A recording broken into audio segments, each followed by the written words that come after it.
Film के बारे में जानना चाहेंगे। तो आई थिंक जितने पत्रकार आए हैं एक बार फिर से आप सभी का हार्दिक स्वागत, अभिनंदन, वेलकम एंड वणक्कम, जो कहना चाहें आप।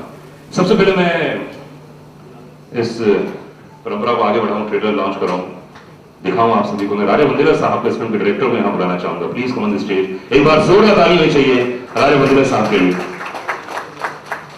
क्योंकि थोड़ी सी गुफ्तगू कर लिया जाए, उनसे जाना जाए कि ये फिल्म क्या है। क्योंकि कहा जाता है कि दिल तो दीवाना है, कई लोग दिल को अलग अलग रूप देते हैं। कुमार विश्वास साहब आए हैं, ये दिल के 1500 तरीके और प्रकार बता सकते हैं आपको व्यंजन के रूप में। जैसे आपने बात की थी उसमें धोनी साहब से हम बात कर रहे थे कि व्यंजन मतलब क्या होता है, तो दिल के बारे में हम गुफ्तगू करेंगे आपसे कुछ समय के बाद। लेकिन सर जी, दिल तो दीवाना है। हाँ सर, वो फिल्म का नाम है। फिल्म का नाम है, आपको दीवाना है? क्या कॉन्सेप्ट क्या है, क्या सोच क्या है? पिछले कई साल पहले एक दौर था जब हिंदुस्तान के बहुत सारे लोग बाहर जाके दूसरे मुल्कों में किसी काम को लेकर, किसी वजह को लेकर जाके वहाँ बस गए, और फिर वो ऐसे बसे, ऐसे रमे कि कभी वापस नहीं आए। लेकिन उनकी आस्था, उनका प्यार मुल्क से बराबर बना रहा। उस प्यार को वो अपने बच्चों से बराबर कहते रहे, हिंदुस्तान अच्छा है, हिंदुस्तान में आज भी शराफत है, समाज में एक दूसरे के प्रति इज्जत है।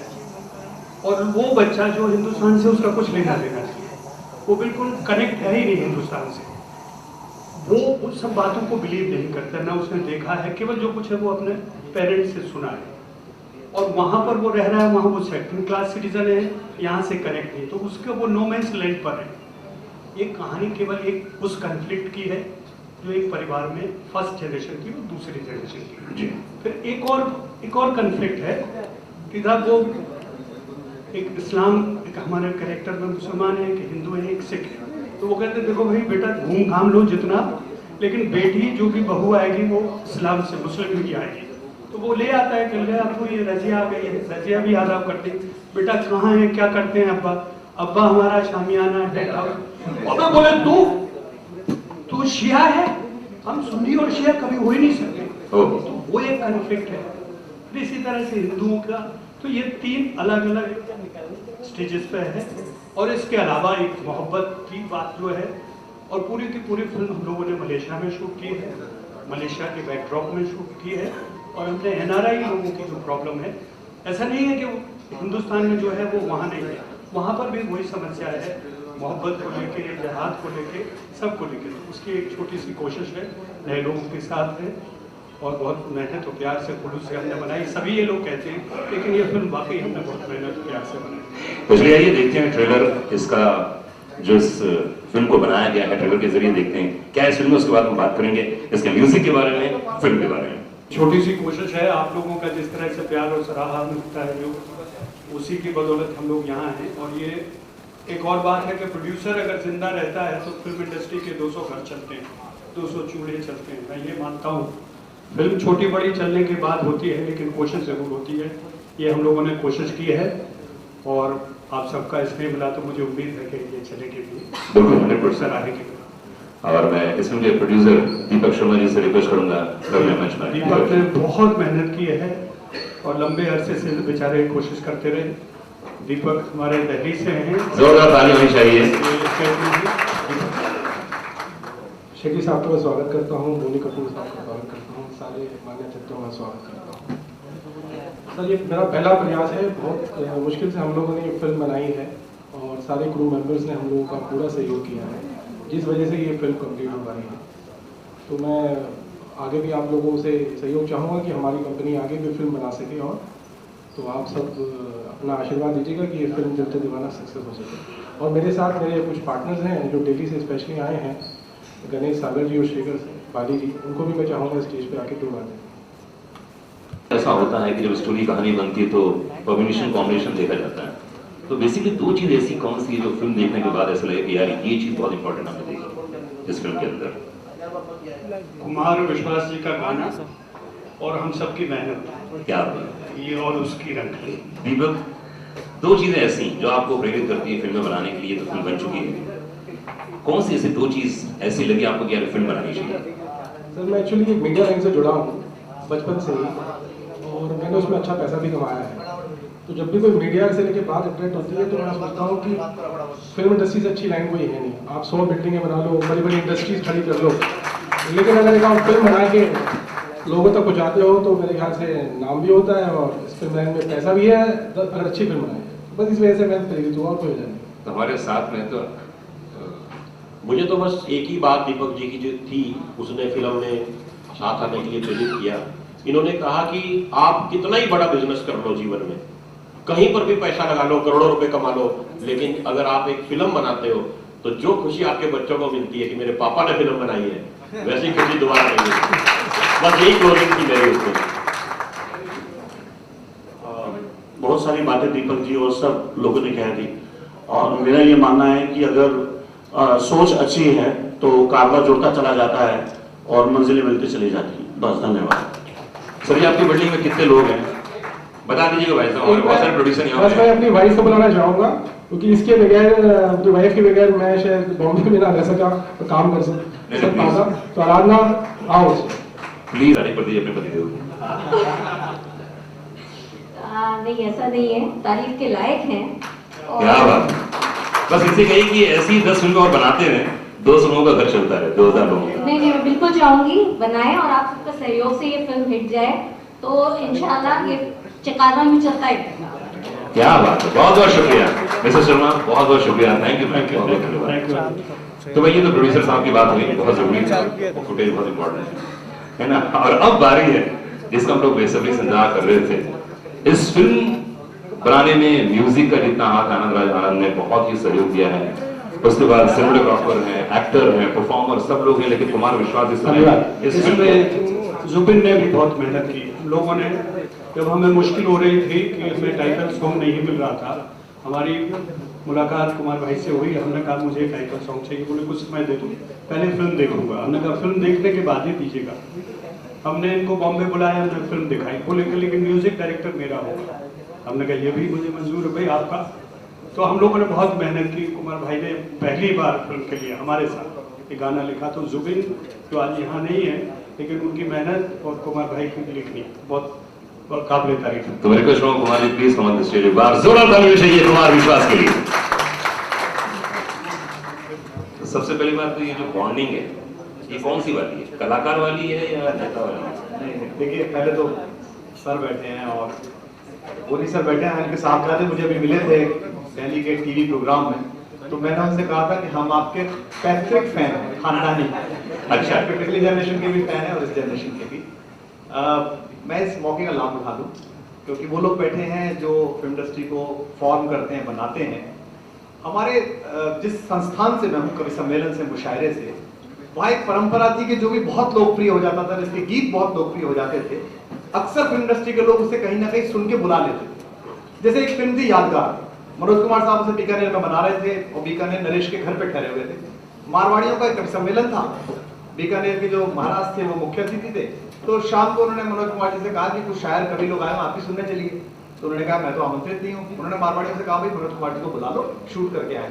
तो मनोज कुमार जी चले गए। वहाँ एक दिल्ली के लाइब्रेरियन कवि थे, उनकी टांग खराब थी, उन्होंने एक गाना सुनाया, मेरे देश को बचा लो मेरी जान ले लो।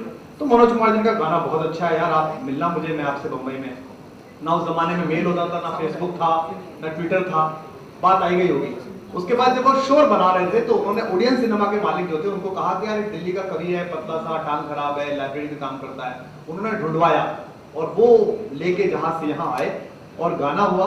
एक प्यार का नगमा है मौजों की रवानी है, जो वर्ल्ड फेम गाना हुआ। ऐसे ही नीरज जी के साथ हुआ, ऐसे ही मजरू साहब के साथ हुआ। मजरू साहब यहाँ अलीगढ़ मुरादाबादी के साथ आए थे और उनको जीवन प्रकाश जी ने सुना और कहा यार लड़का बहुत अच्छा है, गाना हम है मता एक ऊंचा बाजार की तरह उठती है निगाह। अभी मुझे माफ करिएगा कहते हैं, क्योंकि मैं जिस संस्थान से आऊँ वहाँ मैं ठीक ठाक समृद्ध हूँ, वहाँ सबसे बड़ा जो काम होता है वो मैंने कर लिया, ये जानता है मेरा पुराना दोस्त है। अभी यहाँ कुछ ऐसा हो गया है कि क्रिएटिविटी नाम की जो गाय है वो 12 किलोमीटर की पट्टी पे बंधी हुई है, बांद्रा से लेके जुहू तक। उसको वही धूल लेते हैं, वही फिल्म बन जाती है, वही संगीत बन जाता है, वही गाना बन जाता है, वही सब कुछ हो जाता है। पूरे हिंदुस्तान में 125 करोड़ लोग हैं और जैसा साहिर कहकर गए, कल और आएंगे नगमों की खिलती गलियां चुनने वाले, मुझसे बेहतर कहने वाले, तुमसे बेहतर सुनने वाले, एक से एक लिखने वाले, पटकथा हो, डायलॉग हो, कहानी हो, एंगल हो, बहुत सारे लोग पड़े हुए हैं। लेकिन ये जल्दबाजी है सर्वाइवल की, शायद ये कहीं दिक्कत दे रही है। और यही कारण है कि हम इतने क्रिएटिव होने के बावजूद भी एकेडमीज में, ऑस्कर में खड़े नहीं होते। हम जैसे एक हमारे गांव का लड़का है, मेरे पड़ोस का सुरेश रैना, मैं उसे बम्बई के सारे स्टार्स के प्रति बहुत आदर के बाद भी कहना चाहता हूं कि वो बम्बई के सारे शहंशाह और बादशाहों से बड़ा इसलिए है क्योंकि वो वहां की रामलीला मैदान में प्रैक्टिस करता है और उसका टेस्ट मेलबोर्न के हाथी के सामने होता है, 6.5 फुट के दस्ते के आगे जो गोला फेंक के मारता है उसको चक्का मारता है वो। हम यही एक दूसरे को बादशाह कह लेते हैं, एक दूसरे को सुल्तान कह लेते हैं, एक दूसरे को शहंशाह कह लेते हैं। हम जब वहां जाते हैं तो वहां क्योंकि हमारी क्रिएटिविटी के द्वार खुले। तो मैं इसलिए कह रहा हूँ कि राजा भाई से मुलाकात थी बहुत पुरानी, लेकिन मैं लिखते में थोड़ा डरता था। मुझे लगता था कि मैंने कवि सम्मेलन में गाना गा दिया, कविता सुना दी, बहुत अच्छा हो गया, वेरी गुड, ताली बज गई, IIT चले गए, ऐप चले गए, लोगों ने गा लिया। सो इन्होंने फिल्म जब बनाई तो उन्होंने कहा फिल्म देख लीजिए। मैंने फिल्म देखी, बी आर चोपड़ा साहब के यहाँ वहीं देखी थी, और मैंने कहा बाकी सब तो ठीक है, इसमें टाइटल कहाँ है? तो उन्होंने कहा टाइटल लिख दो। सो मैंने कहा जुबीन मेरा दोस्त है, उससे बात करते, तो उसने मुझे एक धुन भेजी और मैंने फोन पर गाना लिखा, फोन पर एक लिख दिया, और जैसा भी है गाना तो बहुत ज्यादा अच्छा नहीं है, मतलब सामान्य अभी जो बज रहा था गाना, दिल तो दीवाना है। लेकिन अनुरोध मेरा ये है कि दीपक एक बहुत प्यारा सा और है ये शर्मा, लेकिन लगता गोयल मित्तल है थोड़ा आकार पर इंडायरेक्टली तुमको कह दिया भाई शर्मा जी सुनो कि ये बम्बई शहर में मत ढूंढा करो, आर्टिस्ट बाहर भी हैं। नहीं कह रहा मैं, इंडायरेक्टली उसने मेहनत की है और एक लंबे अरसे प्रतीक्षा की है, वेट की है इस फिल्म के लिए। और खुशी की बात यह है कि इस इंडस्ट्री के जो सबसे महत्वपूर्ण लोग हैं आज वो यहाँ उपस्थित हैं। धोनी सर, हम आपके बड़े फैन हैं, आपके पास तो मैं बैठता रहा हूँ, आपके आशीर्वाद लेता रहा हूँ। पंकज हमारे दोस्त यहाँ बैठे हैं, आराम जी आपके बड़े प्रशंसक हैं हम सब लोग। सो मैं आपसे आशा और अनुरोध करता हूँ कि हमारे यहाँ एक उर्दू में एक शेर है कि तुम्हारी बज़्म से बाहर भी एक दुनिया है, तुम्हारी बज़्म से बाहर भी एक दुनिया है, बड़ा गुनाह है हुजूर ये बेखबरी। सो वो जो बाहर दुनिया है उसमें एक से एक लोग पड़े हैं। शर्मा जी फिर से अंडरलाइन करो, बाहर दुनिया है, मतलब आज हमारा विश्वास तो यही है कि मुंबई शहर तो क्या है ही है, लेकिन बाहर भी बहुत सारे कलाकार हैं। और वहां से अगर पहले भी आप लोग आए हैं, और ये मुंबई अपने आप में सबसे खूबसूरत बात इसलिए है कि ये ग्रास रूटर्स को खड़ा कर देती है, जो सच्चे तृणमूल हैं ये खड़ा कर देती है। लेकिन थोड़ा सा कहीं मुझे लगता है कि जल्दबाजी के चक्कर में या यहाँ ज्यादा लोग स्टेप इन हो गए हैं, इस चक्कर में बाहर की तरफ, हालांकि अब सोशल नेटवर्किंग मीडिया काफी खोल रहा है, फेसबुक से, ट्विटर से, यूट्यूब से। तो इसमें से कुछ जिम्मेदारी लीजिए ना आप, मैं अच्छे प्रतिभाशाली लोगों को इस इंडस्ट्री में भेजेंगे। सबसे पहले मैं आ जाऊँ। वो तो जुगाड़ हो चुका है, चिंता मत कीजिए। तो धोनी साहब यहाँ बैठे हुए हैं सर, मैं आशा करता हूँ और अनुरोध करता हूँ कि इस फिल्म को हम सब देखेंगे, और हो सकता है कि इसमें कुछ कमियां हो, पूरी कंप्लीट उस तरह की ना हो, निस्संदेह होगी इसमें, लेकिन आने वाले कल हम लोग एक प्रोजेक्ट पे काम कर रहे हैं। बुंदेलखंड का एक कैरेक्टर है हरदौल, जो वहाँ का हर घर का मामा कहलाता था, वो मरने के बाद जिंदा हुआ था, ऐसा कहानी है। उसको इस समय के दौर में दोबारा बनाने की कोशिश कर रहे हैं हम, और राजा भाई स्क्रिप्ट पे काम कर रहे हैं। तो ऐसे लोग अगर आते रहेंगे, अगर मजरू मिलते रहेंगे, अगर साहिर मिलते रहेंगे, अगर लोग मिलते रहेंगे, जैसे हमारा एक दोस्त है वरुण, वो बहुत अच्छी बात कहता है कि अब गाना क्या लिखें, जितना इंटीरियर था जज्बात, सांसें, आह, सपन, वो तो गुलजार जी ले गए, और जितना एक्सटीरियर था जमीन, बादल, जमीन चलने लगी, ये जावेद साहब ले गए।